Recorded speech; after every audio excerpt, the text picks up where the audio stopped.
Good morning, everybody. Welcome. Thank you. Good. This is great. Okay. Very excited that we've got this class again, and I won't get to see you again till Tuesday. That's kind of sad. But yeah, a few of you I actually saw twice on this past Tuesday. That was pretty amazing to be able to do that. So anyway, very glad we're all here, and I want to keep talking just a little bit about Nietzsche, and then we're going to talk about some other things that revolve around some huge slices of thought that develop in the 18th and the 19th centuries leading into the 20th century. So I will be done with the kind of pre-class stuff today. We'll get through all of it so that next week we can really just jump right into the course directly with a couple of figures that are important to talk about. So if you remember, as we were talking on Tuesday, we were thinking about Friedrich Nietzsche and Nietzsche's concept of what the will to power was, and the idea that you would have this really radical individualism in the sense that you would have these superior people or these superior figures. So I do want to let you know that a good friend of mine actually corrected me and told me that, well, I'd say a friend of mine corrected me and told me that the chances are good now. Most people think that Nietzsche actually had a neurological disease rather than the syphilis. So if that helps or not, something was still wrong, but it may have been contracted in ways that he had no choice over. And I told this friend that I would make sure that I told all of you that. So I have to make at least some corrective about that. But I don't know enough whether that's true or not. But regardless, something was wrong with Nietzsche. Anyway, one of the things that we hadn't talked about on Tuesday, and I probably should have, but it fits today as well, is that Nietzsche also had this really involved and very interesting, I think it's the most interesting thing about him, concept of what art was. And he had a very dualistic vision. Now, think about this. He's already telling us we should be beyond good and evil. He wants us to be able to move beyond kind of a common morality as well as a common ethics. But he also, and there's a kind of transcending of duality, but there's also this embracing of duality on Nietzsche's part. And in art, he hypothesizes that in the Western tradition in particular, and this could apply to the Eastern tradition as well, but specifically in the Western tradition, there's always this great conflict between the concept of order, which he identifies with Apollo, and the concept of disorder, or kind of a bacchanalia, this kind of rambunctious movement towards creativity, which he calls Dionysian. So a lot of what he's trying to do is juxtapose the Apolline and the Dionysian way of thinking about the world. And out of that, and not just out of that, but next to that is probably a better way to think about it, there's a really important composer that he has been influenced by, and he will influence that person. And this is Richard Wagner, who tries to implement the concept of the Apolline and the Dionysian way of thinking, especially in his own operas, and the way that he's trying to present, for example, in Tristan and Isolde, or in the Ring cycle, all 16 hours of the Ring. Really amazing stuff, actually. I mean, incredible. Kind of rock music before rock actually existed. There's no doubt that Wagner is kind of the heavy metal of symphonic music, with some really interesting things that he's doing in all of this. But he's always trying to play this idea of, can we move beyond good and evil? And is there a way that we can somehow mix the Apolline or Apolline with the Dionysian? So I don't know how many of you have ever had a chance, and this is still one of the glorious weeks of my life. Back in 2005, my wife and I got to, and you guys would have been really, really, really, really young then, but my wife and I got to go to Seattle and watch all 4 nights, 16 hours of the Ring. And it was one of the greatest experiences of my life to see that. And not just to be with my wife and enjoy that together, but truly the art was just mind-boggling how much went into that. And that's kind of Nietzsche made manifest in so many ways. So I might actually put, 16 hours, so it's a lot. I may just put bits of it, but I might actually put some of Wagner's Ring Cycle in the Dropbox. I don't know if you guys saw it. I was having fun with this. Those of you, did everybody get the Dropbox invitation, by the way? Hopefully everybody did. Francis, you might not have, but those of you who are auditing might need. So if you didn't get an invitation from me, make sure that you email me and I'll get you on the Dropbox. But I also put in, if any of you saw, I put in a 1973 album by Genesis called Selling England by the Pound. That's a great, great album. And I'm sure it's utterly illegal that I'm distributing it today. But it is, it's all based on T.S. Eliot's poetry. So I can at least have an academic justification. But I'm sure, and I realize I'm dating myself, this is back, so Genesis went through two phases. It had a phase where Peter Gabriel, do you guys at least know who Peter Gabriel is? In your eyes? And so when he was the head of it, it's okay, Lauren, I mean, this is my era stuff, not yours. But Peter Gabriel was the head of Genesis at that point. Later it was Phil Collins, it's not as good. But when Peter Gabriel was in, it's just amazing stuff. And the lyrics especially, and those guys were actually about your age when they made that album. They were just right out of school. Really incredible. But if you get a chance, listen to it. I'm not assigning it, but I thought it was kind of fun, and you guys should at least know what Peter Gabriel's voice sounds like. Such a great singer. And In Your Eyes, the song that he wrote, is possibly the greatest pop love song ever written. So we had it played at our wedding. So look at that, Wagner, Gabriel. Anyway, I'm revealing too much. Okay, so do look through that stuff. But my point is, when you look at Wagner is really trying to embrace this idea of what an Übermensch can be. And the story of Wagner and the Ring Cycle is all based on the notion that in these conflicts that you have in society, because of ethics and because of morality, you can get beyond that in a form of true heroism. So the real hero of the Ring Cycle is a guy by the name of Siegfried, and he becomes the one who, at the end of the opera itself, he lights this bonfire in which he destroys so much of what's going on in this world. But the bonfire is this Holocaust in which the flames are so high that they actually consume the heavens as well. That's the end of the opera. This is why sometimes it's called the Twilight of the Gods, because of the end of the old gods and the ushering in of the new. That's a perfect Nietzschean theme, that we can somehow move beyond good and evil, we can move beyond the Apolline and Dionysian understanding, and that through our heroism, we can reclaim what we're supposed to be. Now, there are clearly some fascist implications in all of that, and I'm not advocating by any means that the philosophy that Nietzsche or Wagner are trying to espouse, that it's good, but you still need to know it, because it's so representative, I think, of what's happening. But anyway, I might put some of that in the Dropbox, and especially if you guys would have all heard The Ride of the Valkyries. That I'm positive, even if you don't know the title, you would have heard that. The most famous Bugs Bunny cartoon ever was all based on The Ride of the Valkyries, where they're killing the rabbit. So that it's great stuff, and not just in pop culture, but it's really great stuff. So I'll try and include that so you can at least listen to it. Okay, so I want to move a little bit beyond Nietzsche, though.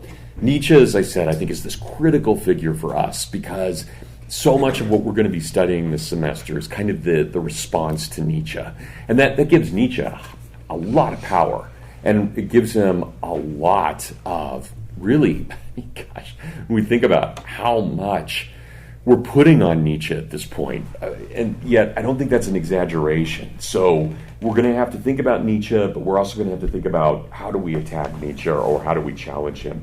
So what I want to do is give you some other ideas that are moving around at the same time as Nietzsche, which he's involved with in one way or another, but these are ideas that are floating in kind of the ether of the 19th century. And who are the figures that are representative of these? So two of the forces that we see, I think, very clearly in Nietzsche, but they're not always bad. I mean, one of them's mostly bad, but the other one's not always bad. We have two forces. One is Romanticism, and the other is Nationalism, that are also in the air in the 19th century. And I want to explain what each of these means in its own way. And I think you'll see how they both play into what Nietzsche and Wagner are trying to do. If we look at Romanticism, Romanticism is one of the most powerful ideas that's been introduced in the modern world because of how much influence it will have. And it's not really a political influence. It will influence politics, but it's something that's much larger than politics. So at the very end of the 18th century, at the end of the 1700s, there was an attempt, in large part because of a repulsion against the French Revolution, there was an attempt to try and figure out a theory of art and aesthetics that would kind of promote the dignity of the human person as opposed to the mechanization of the human person. So there were a lot of people who looked at what was happening in the French Revolution starting in 1789, and of course it really doesn't end until 1814 with the defeat of Napoleon. And when they look at how much brutality that there had been in the French Revolution, with roughly 50,000 people being guillotined, all in the name of some idea, there was this concept, at least the fear on the part of the Romantics, was that what's happening here is this mechanization of the human person. We're not seeing the human person as a means, as an end in and of himself. Rather, we're seeing the human person as a means to an end. And so the very first Romantic is someone you guys all had to study briefly, at least, in American heritage, but not an Englishman, an Irish, Anglo-Irish statesman, Edmund Burke. Burke is the founder of Romanticism. And his idea, and you see this especially, and I'll probably bring this in later during the semester, but if you look at his first book against the French Revolution, Reflections on the Revolution in France, he makes this incredible statement where he says, the only way we can properly understand the human person is by placing upon them the wardrobe of the moral imagination. And what he means by this, and for those of you who've read The Lion, the Witch, and the Wardrobe, this is where Lewis gets the concept, straight from Burke. But Burke's idea of the wardrobe of the moral imagination is that when we look at another person, it is incumbent upon us, it is our duty to see them with the best possible, or to see them in the best possible light. That is, there is nothing wrong with adding the drapery, with putting the clothing, the finery, of whatever it is on the person we're talking about. We need to see them. So if I'm looking at someone like Isaac, my job is not merely to be able to describe the facts of Isaac, what his size is, we can measure, certainly how tall he is, how much he weighs, what he's wearing, his eye color, his hair. All that is measurable by fact. But Burke says we have to get the whole person, the essence. And by doing that, it means that we don't look at merely the fact of the person or facts of the person. And we don't look merely at that which is wrong with the person, because we all have that, our sinful nature. But we have to look at that element within us that touches the divine. In other words, we have to look at the logos in each person. And so when we put on the wardrobe of the moral imagination, we actually exaggerate what a person's goodness is, but that's healthy. We need to be able to see, even in our greatest enemy, that aspect of that person that reflects the light of divinity in some way or another. So any one of us can tear anyone down. Right? Burke was famous for noting during times of rage, said very famously, that we can tear down in 75 minutes what's taken 2,000 years to build. Right? We can do that all the time, and we do that with each other. Burke says we can't. We have to see people with these eyes that we may call kind of rose-colored glasses or whatever, but we have to see people in that fashion.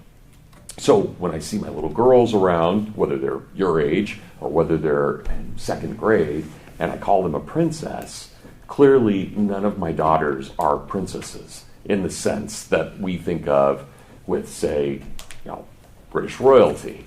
In no way. And nor would it even be legal in America or constitutional, right? Not at all. But obviously when I call my daughters a princess, I'm not saying that they are royalty, but I am saying they are royalty. That's the wardrobe of moral imagination. I am seeing the best within them because that's what I want to see as their dad. That's what I need to see as their dad. And the same thing is true, Burke says, whenever we encounter anyone. We have to be willing to do this. Now, that doesn't mean that you falsify something. It doesn't mean that you delude yourself. But he says it's not a delusion if we look deeply for the divine within any person. Because if we think about the diabolic is the absence of something. What is evil is the absence of the good. And therefore, if a human person had zero good within them, they would not exist according to the Burkean ideal. You would simply be nothing. So evil is the absence of something. And therefore, that means that even our most dreaded enemy, even the terrorist who's about to kill us, still has within him some grace and some possibility of redemption. And that's what Burke is calling for. So Romanticism, as it develops in the late 1700s, is this real reaction. And it is reactionary. It's conservative. It's reactionary. Romanticism wants us to see the best in one another and define what that is. Now, Romanticism takes some strange directions. So Romanticism, because it's not a political ideology, it's an artistic one, it can go in a variety of different ways. So it could be something like when we look at the American Indian, as Europeans did, in a romantic way, we may say that every American Indian is this kind of noble savage, right? Which is ridiculous to think. Obviously, that's a denial of their humanity by claiming they're only noble. But to claim that they're only ignoble is a great danger as well. So we do this, and Romanticism can go in a variety of different ways. We also see Romanticism, which probably many of us in this room share, even though our ages are quite different. My guess is that most of us, if we walked into a national forest in Montana or Wyoming or Colorado, I would guess we would all have a kind of similar reaction. We'd like the air. We would like how clean it is. We would like the absence of people. We would like the way the lighting hits the trees. And probably for most of us being out in the middle of nature, and especially when the nature is beautiful, we probably think of it as a quasi-religious experience, that we're somehow getting in touch with God's creation more than we could on the streets of New York City. That's a very romantic notion. And so that idea that the forest is a cathedral, that the mountains in some way speak their majesty towards God, which of course is scriptural, but at the same time it's deeply romantic. We try to see within nature itself something that allows us to be able to find the best within that thing. And then you can have anti-romantic movies as well that are very romantic. Think about something like Bambi. Here you have this beautiful, idyllic scene, situation, and suddenly Bambi's mom is killed. Right? It's an incredibly romantic and yet anti-romantic movie all at the same time. Probably, I think, the most romantic movie that expresses all of the ideals of romanticism of any movie would be probably the live-action Beauty and the Beast. It's utterly romantic, and it's all very Burkean too. Think about the Beast. The Beast is redeemed. It can be redeemed, but only by the witness of the beauty. Only there can we find the true greatness within the Beast. It is utterly a romantic film. And Sleeping Beauty is as well. Right? Sleeping Beauty is probably very close. Disney, I think, had a very good understanding, right? Whether we always agree with wherever he takes everything. But in those movies in particular, Bambi and Sleeping Beauty especially, and Beauty and the Beast, we can really see that kind of romanticism coming forth. So in the American tradition, we have people like Henry David Thoreau, who are incredible romantics, or James Fenimore Cooper, who are writing about this romanticism. In the 20th century, we have very powerful romantics, not really in the American scene, but in the English scene. J.R.R. Tolkien is the ultimate romantic of the 20th century. Lewis as well. Lewis always had a bit more of a dry philosophical streak than Tolkien did, but both of them are always trying to find the goodness within a thing. How can you find that? And of course, for those of you who've read The Lord of the Rings, Sam is the perfect romantic in that way. He is the romantic figure of all of that. Aragorn is too, but Sam is really, here you have this kind of plain figure that you could easily overlook, you could dismiss, and yet he becomes the great hero. And he's not even truly tempted by the ring itself. The temptation that he has with the ring is repulsive to him, because he realizes, if you remember, when he takes the ring, he thinks, I can make the entire world a garden. He's got great motivations. And then he realizes how much work that would be. It's like, no, that's too much to garden. Nobody should have that. That romanticism is just everywhere. It's just manifest in that book. And I think it's one of the reasons it appeals to us and why it will always appeal to audiences, because it has that timeless beauty to it. And and it's understanding. So romanticism is a great force, but we see it also in Nietzsche. Nietzsche is a romantic. Nietzsche is a romantic in the way that he wants the individual to go forth, to wield his sword, and to change the world. Now, I don't think his ethics or his morality are anything that we should emulate, but that romanticism, that desire for you going out and being your best and doing what it takes to make change in the world, that's a very romantic longing. Now, we have this other force that develops throughout all of the 19th century, and it just becomes more and more powerful throughout the 19th century, to the point that by the time we get to the 20th century, we could say it is possibly the predominant idea in relations of one people to another, and this is nationalism. This desire to kind of get back to our roots, but not our roots as individuals, our roots as members of a community. And that's part of what makes nationalism so interesting. Its initial origins are healthy and good. The idea that we live in community. Man is by nature meant to live in a polis. The problem with nationalism, of course, is that almost every single time it's tried, there are exceptions, but almost every single time it's tried, it's ended in all kinds of bloodshed, because it's not been a celebration of all communities. It's been a celebration of one community against all the other communities. So, and this is something that we're going to see with the Christian humanists that we talk about, that almost every error that we find in the modern world is based on a misunderstanding of the good. So, fascism, you should love your country. That's a good thing. But if you only love your country, it's a horrible thing. Right? So fascism has a good root, but does terrible things with it. Communism, you should love your brother. It's a great thing. Of course we should. But if you only love your brother and you're willing to do anything possible for your brother to the point where you're massacring millions of people, you've gone wrong. So both of those are rooted in goodness, but they've taken that goodness to some bizarre extreme that has created a great danger. So C.S. Lewis will talk about this as an idea taken to madness. Right? So, yeah, it's a great idea, but it can't be the only idea. And that's unfortunately what nationalism does.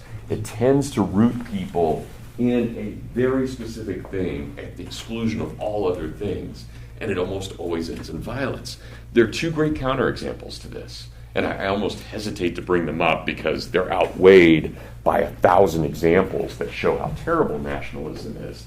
But the Irish and their ability to resist the British, even though it was very, very violent, we see there that at least nationalism allowed the Irish to maintain some kind of autonomy. And the better example, because it's a lot purer, is the Polish example. Poland has been able successfully to maintain a culture against both the incursions of the West, Nazi Germany, and against the incursions of the East, Communist Russia. Poland has maintained its identity as Poland, and it's been incredible for them. You can't even imagine Polish history honestly, it's hard to imagine Western civilization without Poland doing the right thing. And of course, what happens to Poland? Every time it does the right thing, everybody crushes it. And then it comes back and it's still alive. Poland is the ultimate example of nationalism being good. But it's really one of only two, I think, where you can see that. Generally, nationalism has been very brutal and very bad. So what do we see here? And this is one of the things that I want to make a point about for all of the 19th century is this. And this will make a lot of sense to you as Hillsdale students, and specifically as liberal arts students. But if you imagine when we get to the end of the 18th century, and we have someone like Burke, what do? We love what is small, we love what is true, we love what is good, and then we do that because we see the best within it, knowing, of course, that there's evil attached to everything we do. Burke's not airy about this. We all recognize we can do terrible, terrible things, and we do terrible things, even the best of us. Not a question. But we also do good. And that's what Burke says is what we have to focus on. We have to leaven that good. So what we're doing is we're taking a flawed thing and we're making the best out of it for Burke. Think about Thomas Jefferson. Every person is endowed with the right to life, liberty, and the pursuit of happiness. It's inalienable. Yet notice what both Burke and Jefferson do, which is astounding, really, when we think about their successes. They're basically saying, we know these very few things about the human person. We trust it, and then we allow the human person to flourish within that society. So you take a little thing and you make it grand. You allow it to flourish. But what happens in the 19th century is exactly the opposite. Whereas Thomas Jefferson and Burke are both the ultimate liberal, small l, liberal arts thinkers that you can imagine in the way that they're considering society. When we think about all the great thinkers of the 19th century, people like Charles Darwin or Karl Marx, people like Sigmund Freud, what each of them is doing is taking a true thing, but exaggerating it to madness. So they're taking something that is absolutely true. For Darwin, we are biological. Right? We can't deny that. We are biological beings. For Marx, we are economic beings. Absolutely true. Not at all times and all places, but yes, we are economic. When we think about Freud, we are psychological and sexual beings. Okay? That's absolutely true. But the problem with each of those is that Marx and Darwin, at least the way their followers have taken them, and Freud, is that we only need to know the psychological or the economic or the biological. And that is a complete reversal of the 18th century. The 18th century said, we know very little, and therefore we presume very little. The 19th century said, we know a little, and that little will now shape everything we know and see. And there's an arrogance, there's a hubris in it, in the idea that we can determine all things by their sexuality, or determine all things by economics, or by biology. So you imagine any one of us in this room, there are a million different things going on in each one of us, and many of those things are things we don't even understand ourselves. Right? So and those of you who've had me before, I've done this. Think about a thought experiment. If I told every one of you in this room just to stop taking notes right now and just imagine in your mind every single thing you did in the 30 seconds prior to me asking you to stop writing. Every thought you had. Some of you were probably wondering, is Burzer going to move on? We've heard this point already, it's enough. Or I'm not totally getting this. Some of you may be thinking, why did I take that extra pancake at breakfast? What was on that pancake? That was some kind of weird cookie crunch stuff. You might be thinking, why didn't I sleep last night rather than watch that movie? There are a million things you could be thinking. Some of you are probably wondering why Bill got up, right? And let's not think about it too much. I'm sure there are good reasons. But we're all thinking things, right? Or do I take notes on this? Or is this going to be on the final? Or what's he getting at? And not one of us in this room can reconstruct even 30 seconds of our life. We couldn't do it. Every emotion, every decision, we can't do it. And that fits in perfectly with Jefferson's vision of humanity and Burke's. It does not fit with Marx or Darwin or Freud. They want a simple answer, and yet they're complex. Those guys are brilliant thinkers. But they want something that they can latch onto in which they can explain everything we do. You cannot do that. This, in my mind, this is the great sin of the 20th century. It's a presumption of hubris that we know what's best for another person when we don't even understand ourselves, because we're so crazily complicated in everything that we do. Our motivations, our desires. There are a billion reasons that go into these things, and none of us will ever know. I mean, I presume that at the moment of death, we'll be given a kind of vision, like, yeah, this is what you should have done, this is where you went wrong, this was good, this was bad. I mean, I like to think that that will happen when I die, but I don't know. Now, who knows? I certainly won't know at a moment before death, because I'm human, and I can't. Right? We just don't understand all the complexities. So one way to think about it is this. If we think about the hand, or if we think about the alphabet, we think about facts, things we know. So we all know that in an alphabet, there is an A, B, C, D, and E. And if we use that as a correspondence to something, let's say that we're looking at the fact of something, we can discover A. We've got it. We know what A is. We definitely know what C is. We've known C even longer than we've known A. And maybe we even have a good sense of D and E. But B, we've never been able to figure out. We know that B is between A and C, but we've never seen it exactly. And so in our humility, we acknowledge there's something missing here. There's something we just don't quite understand. All the great thinkers of the 19th century basically said, oh, we can figure it out. We've got enough here that we can fill that blank in. But people like Jefferson and Burke, and then later in the 20th century, the people we're going to be talking about, they say, you know what? It's actually really good we don't know everything. Because there's always got to be an element of mystery in what we understand. There has to be. And that mystery is what makes life interesting. It's also what keeps us in check from harming one another. So there's a good in it. It's not only good in and of itself because there's a beauty to the mystery, but it's actually utilitarian in the sense that it allows us or restrains us from presuming too much about another person. So don't presume that in scholarship or in knowledge we have complete knowledge. We never have complete knowledge. We will never have complete knowledge. But we will have partial knowledge, and that's good. So that's part of what these guys are trying to get at in their understanding. Now, here's the interesting thing. You guys stop me if this is not making sense. I want to make sure that we're on the same page here. But here's what happens.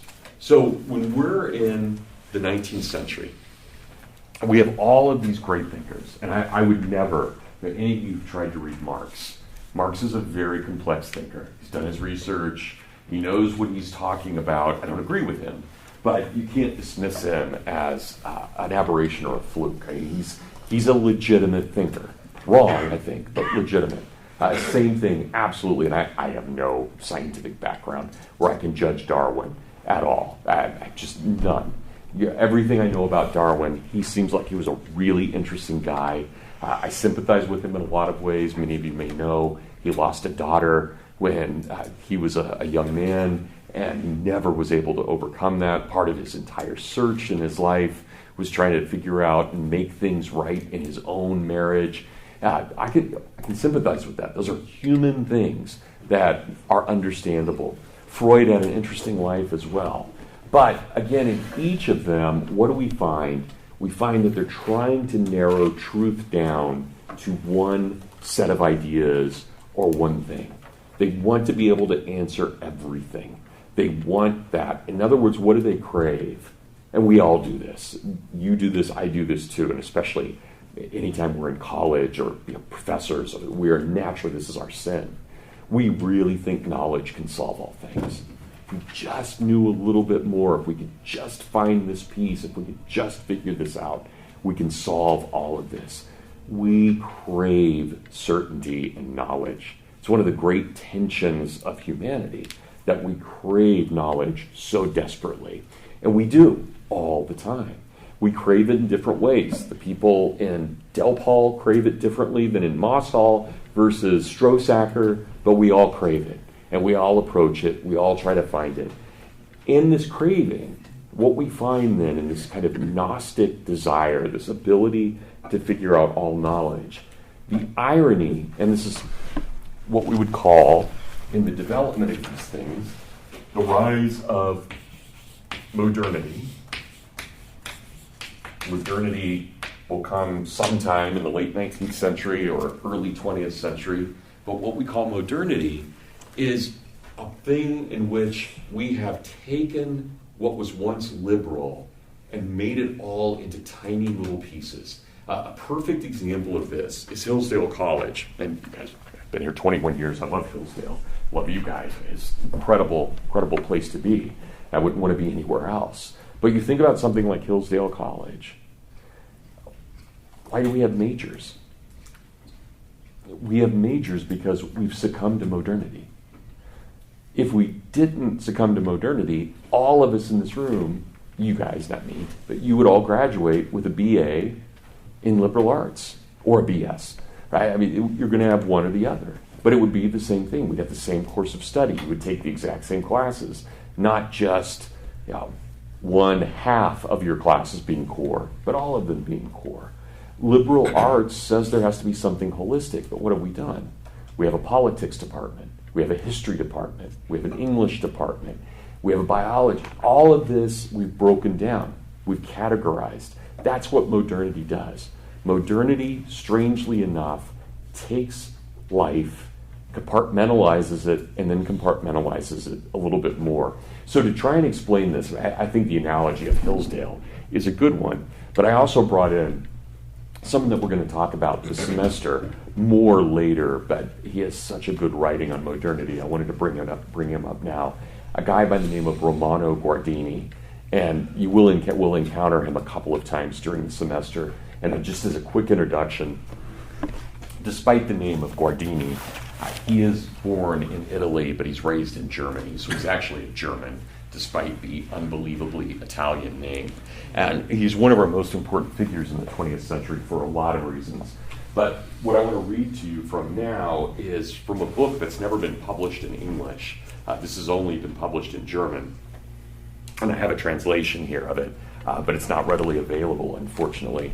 But he wrote this as early as 1928 as he was trying to figure out what happens in modernity. What is this thing about modernity itself? He says, the way in which the spirit of the modern age, modernity, evolved can be considered in the light of the dissolution of the worldview that prevailed during the Middle Ages. I guess you all had to study Dante. Dante is the ultimate expression of unity. Everything is unified in Dante. But notice, how is it unified? It's unified in the Trinity. The Trinity holds everything together. God the Father loves God the Son, loves God the Holy Spirit, loves God the Father, loves God the Son. That never-ending revolution which animates us. It's the goodness, it's why we can live and breathe and have our being, because of that love of the Trinity itself, one person of the Trinity to another. Everything, whatever flaws the Middle Ages had, the one thing they had right, at least from my perspective, is that they had a unified vision of things. But not unified in the sense of oppressive, but unified in the sense of realistic. That is, we have this image of what the Trinity is. We are each in some way made in that image, but we are also bearers of and temples of the Holy Spirit in some way. There's a dignity in it. So we've moved beyond that. And what happens then, he says, no longer does the unity of the different spheres of man's existence and of his activities seem obvious one from another as a matter of course. Rather, man begins to hesitate, moving from one sphere to another. from the domain of faith to that of human culture, from the field of ethics to that of aesthetics, from philosophy to politics. There is no longer found the somewhat naive ease by which criteria valid in one sphere were transferred to another, by which the results obtained in one were taken uncritically into another. Right? Liberal education, no matter what we would have studied. If we were truly liberal in the sense of liberal education, we would approach things as all parts of a whole in some way or another, always with the reservation that there are many things we don't know. Right? So we would approach it in that way. But now what? Guardini says, in the modern world, each sphere tends to find its own roots in itself, seeking what especially sets it apart from all other spheres. Each sphere seeks its own specific meaning and purpose, its own basic values, its authentic standards of validity, and its corresponding norms by which all efforts in this sphere are determined. That is, it seeks its own critically pure methods. Now, think about one of the hardest things you had to do when you got to college. You had to learn vocabulary, not just vocabulary like on the SAT or the ACT, but the vocabulary of each department. If you took someone in history, there was a certain vocabulary. If you took someone in English, there was a different vocabulary. If you took biology, there was a completely different vocabulary. And you had to learn that. And this is what Guardini says is so dangerous about the modern world, because we're not capable of knowing all things, but we pretend we do. What we end up doing is knowing a whole lot about one thing and then a whole lot about another thing, but we need anymore.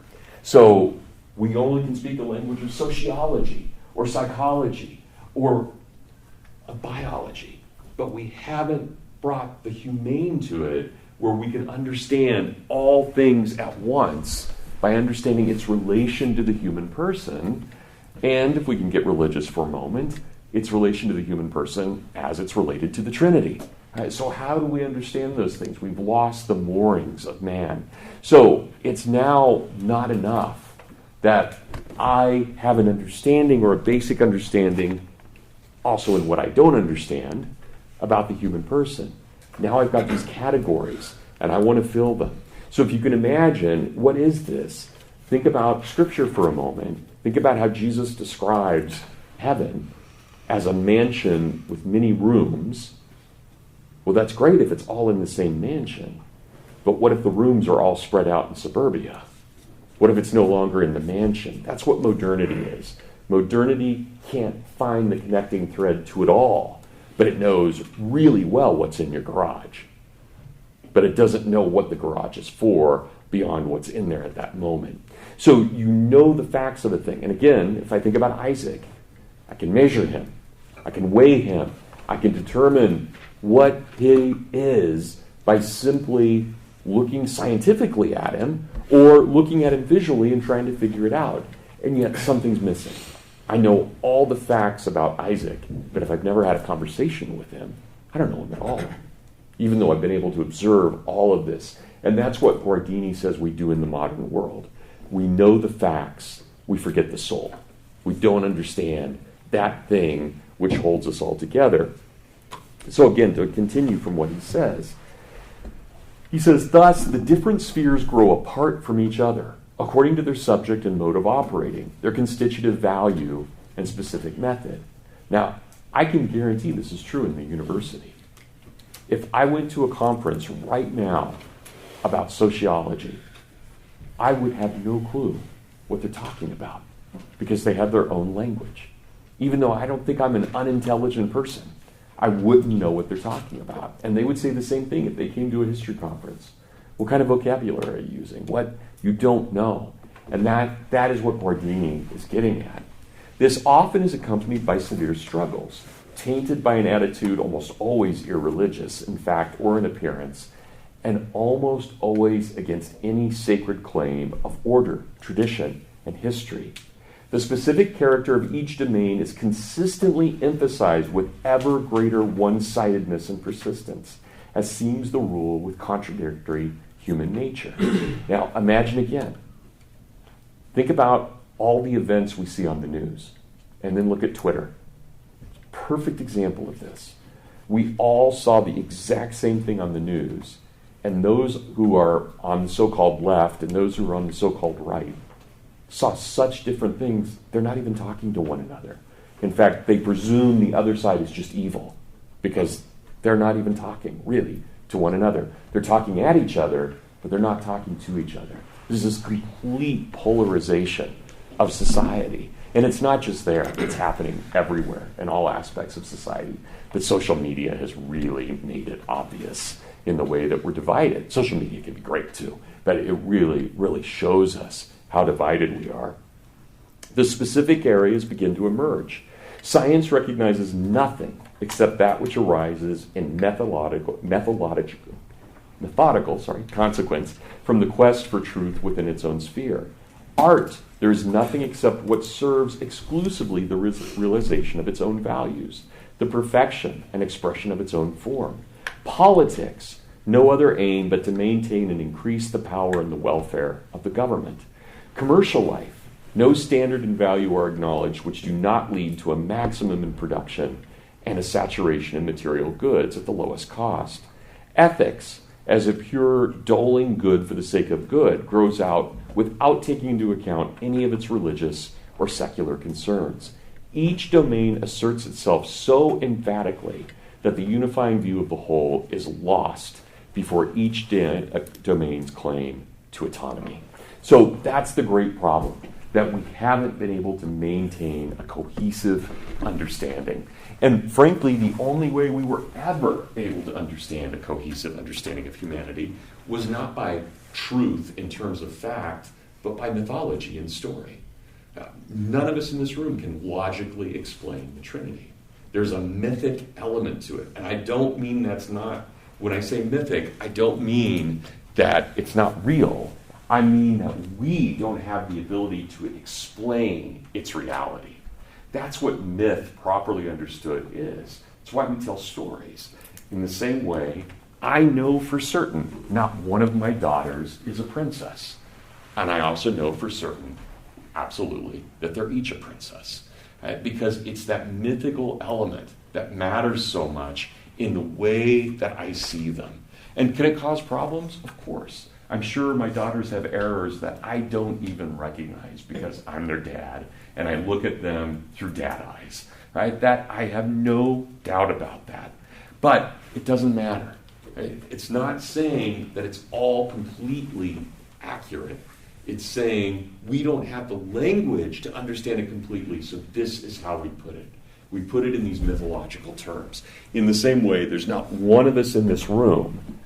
If we're practicing Christians, we all absolutely believe Jesus rose from the dead. None of us could exactly explain how that happened beyond a story. We tell the story and we believe the story, but can we really prove it? Can we show it? Could we walk over to Strosacker and verify it? It would be really, really hard, if not impossible. So the story in some way becomes something greater.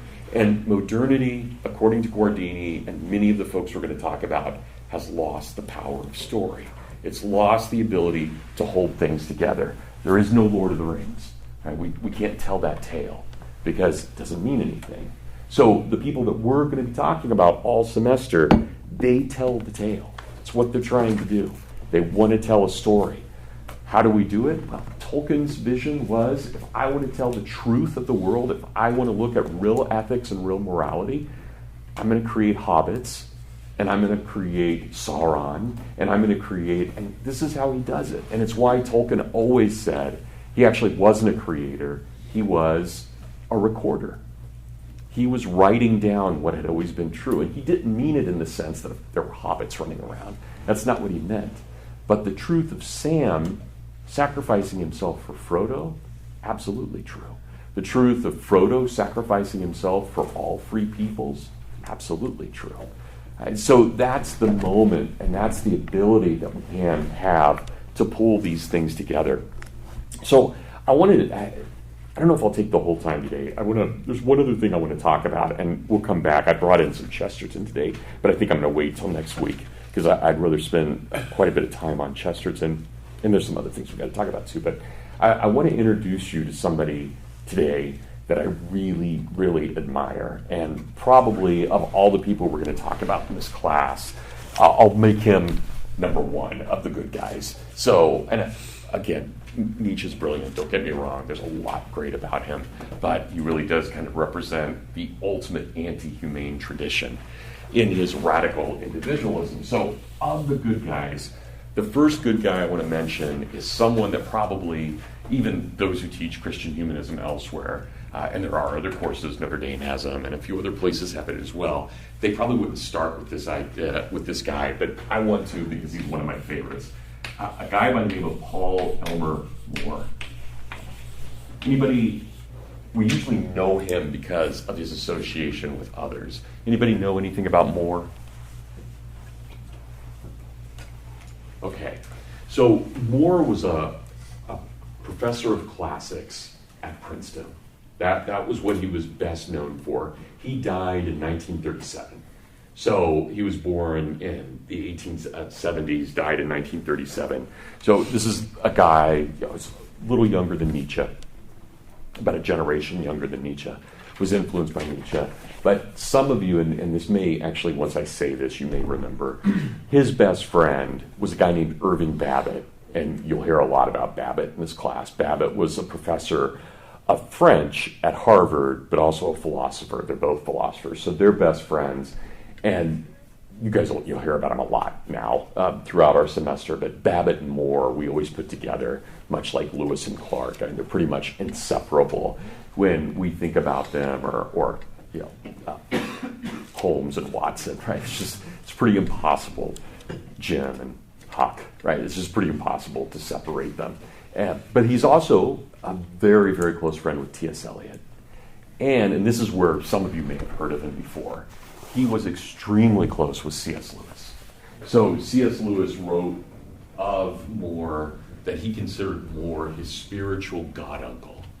Better than a dad, because he didn't have to take discipline from More, but had that kind of authority of familial understanding. And a lot of what C.S. Lewis developed as his own theology comes out of More's teachings. So I'm going to spend a lot of time dealing with him, but I just want you guys to know who he is, good friend of Babbitt, T.S. Eliot, and C.S. Lewis. That in and of itself would make him interesting, but he's also just an incredible scholar in and of himself. So I'm going to read to you, if you guys don't mind, I'm going to read to you from his last book. And I have this online, if any of you, in fact, I think it's in the Dropbox, if you're interested in looking at it. There are, strangely enough, and I have a first edition here. In fact, there's never been anything but a first edition, which is unfortunate. But if you look, if you can see, the book has no page numbers. And I've never quite figured out why that's the case. But here's the interesting thing about this book. It's called Pages from an Oxford Diary. At first, it didn't even list his name on it. It was just, at least when he tried to write it, it's Pages from an Oxford Diary.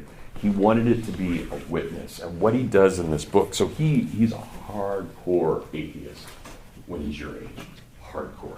He lives for this, to be an atheist and kind of destroy people's ideas and images of what God is. It's going to change pretty dramatically for him. But this book, which is only about 80 pages long, and I've gone through and counted because I've wanted to know, and I've read this book way too many times. But what he does is, in the last few days of his life, he decides he's got to tell his story somehow. He's got to get the story out about how he came to his own faith. And he becomes a very prominent member of the Church of England during his days, so he's an Anglican.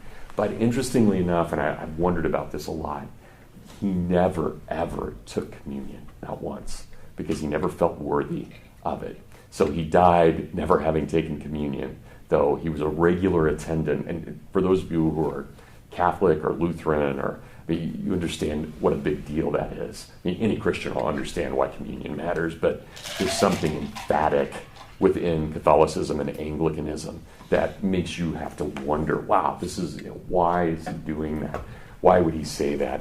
But this whole book then is really, interestingly enough, as you'll see, it's an apology in the true sense of Christian apologetics, but it's also an apology in the sense that he's saying he's sorry, and you'll see to whom he's speaking here in a moment. So I'm going to just read a couple of parts from it. Okay, so he starts off, why is it called Pages from an Oxford Diary? This is a guy who taught at Princeton. He says, Oxford is the creation of the church, and her beauty witnesses to the excellence of religion. The mark was upon her once for all, a wonderful city. Why should men seek to erase it? There are other places of plenty where laboratories may be erected and secular science may flourish. Why not leave this fair domicile amidst her wandering rivers and her girdle of hills? Why not leave it as a home for those who choose to flee from the press and to set their hearts on God's peace? They would repay the world for all that the world gave them. The signature of the church is legible enough on the houses and the streets of Oxford, but when one turns to the men who now dwell in them and walk among them, one feels nothing but shock. From the same cause can effects so unequal flow? Often I have asked myself, how can it be that dead stones and mortar should speak more eloquently of the divine presence than does the living face of man made in the likeness of his Creator? Now, just imagine that for a moment. It's a great image. You walk around Oxford and the stones themselves cry out the name of God, but the men who teach there profess something totally different. And what was Oxford founded as? One of the great medieval universities. It was meant to be an expression of Dante's unity. It was meant to be that expression to understand man as made in the image of his creators. And yet More says, I pass by all of those secular scholars, all of those philologists, all of those scientists, all of those historians, all of those economists, and every one of their kind. But what of the men whose special calling it is to search out and proclaim sacred revelation, whose profession is the church? I will admit, I would love to see Oxford still under the complete domination of a priest. It was the priest who made it, the city is his. However it may be with his own soul, he is the custodian of ancient traditions of the Spirit. He is the only security we have against a complete invasion of devastating materialisms and ideologies. So we have to have some kind of man of faith here. That's the opening. Then he reverts and he says, well, let me tell you about my journey. This is his autobiography. Let me tell you about my journey. This may shock some of you, he says, but I have always tried to understand what God is, even though I was an atheist. I've always tried to understand what God is, and I've done it in a million different ways.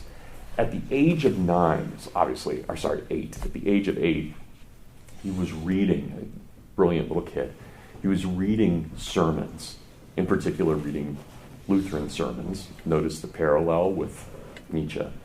And he rejects them. He says, no, this can't be right. This can't be reality.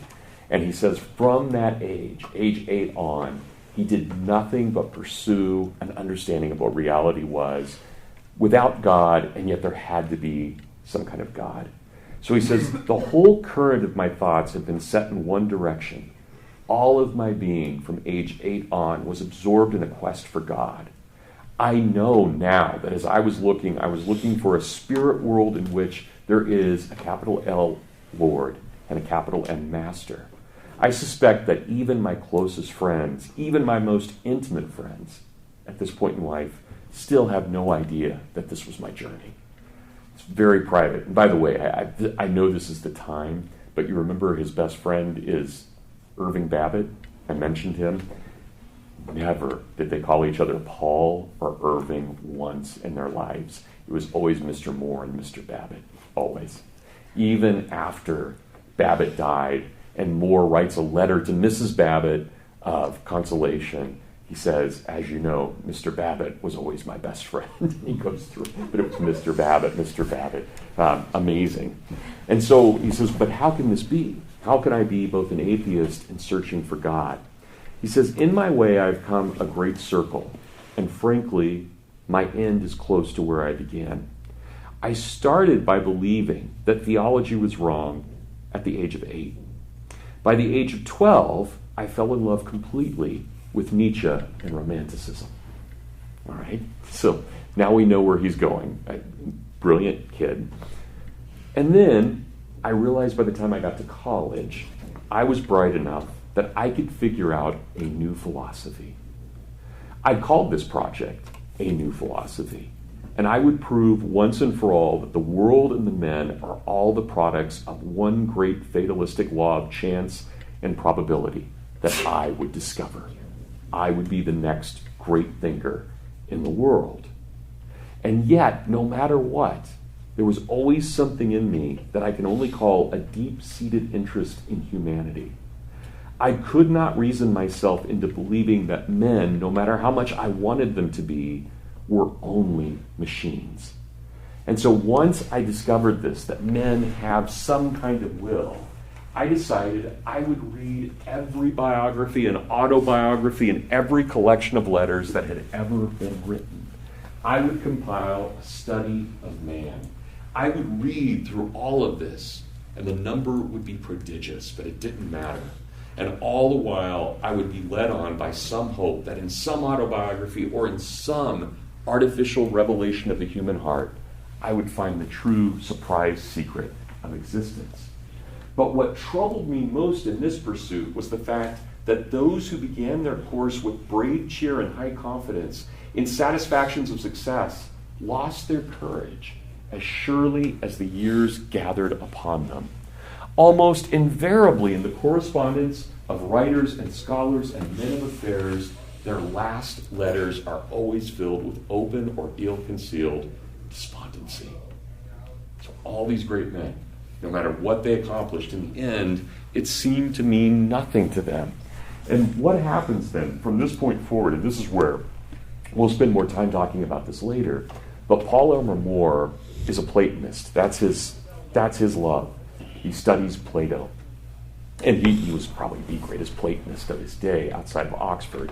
So he writes on Plato, and he says, kind of like what we talked about last week, he's reading Plato, he looks at Plato's questions, he looks at Plato's answers. Plato, if you remember, believed in a God.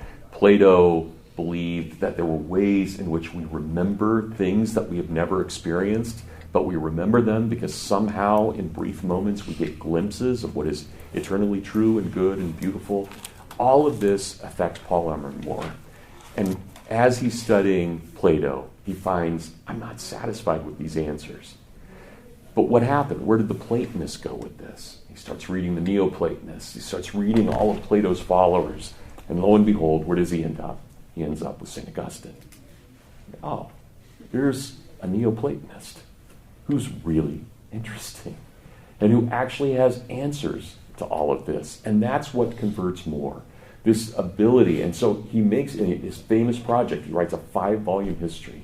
It's called From Plato to Christ, in which he argues that Christianity is the ultimate fulfillment of all Platonic desire, the ultimate fulfillment of Platonic philosophy. And it's beautiful. I mean, a lot of it's beyond my ability to understand. He has a book on Christian mysticism. He has one on Christ as Logos, which I think about a lot and I write on. But the way that More gets at it, I can feel it's brilliant, but it's so brilliant I can't quite get it. And I've tried many, many, many times. But for him, he found it. He found this.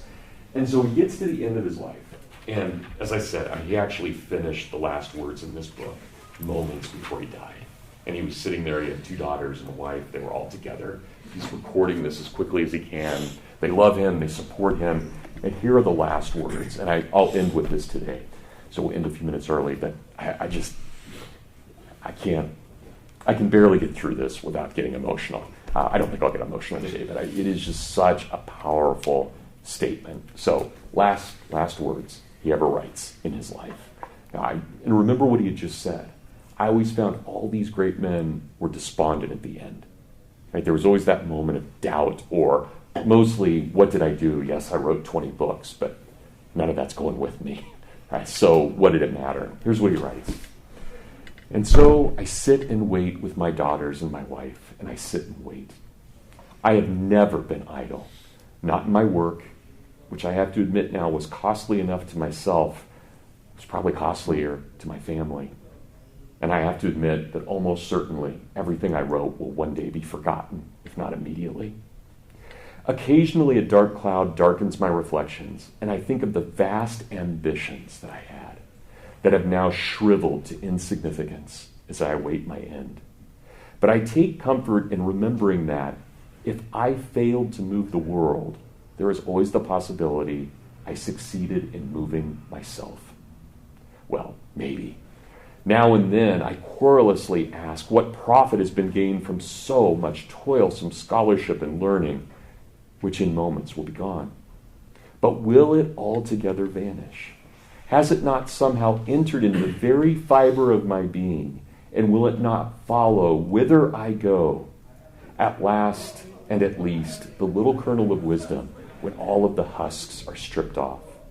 And at times I am troubled by it, even a longing purer than ambition for that voice of persuasion, that warning voice. If only God would give me one last moment to be clear and loud enough, if I could rouse the world from its heavy slumber and tell them the truth, if I could once before I leave this world speak out about what I have just found out and felt of sacred truth, and in such a manner that I would make all the world understand the beauty of God. But no, my voice is dull, it's confused, and believe me, there will be no weeping, because I am not going to be numbered among the prophets. And so I sit and wait with my wife and daughters in patience and serenity for an end which I pray is no end. I turn over in my mind the various possibilities of the long journey in front of me, and I amuse myself with fancies that I pray are not fanciful.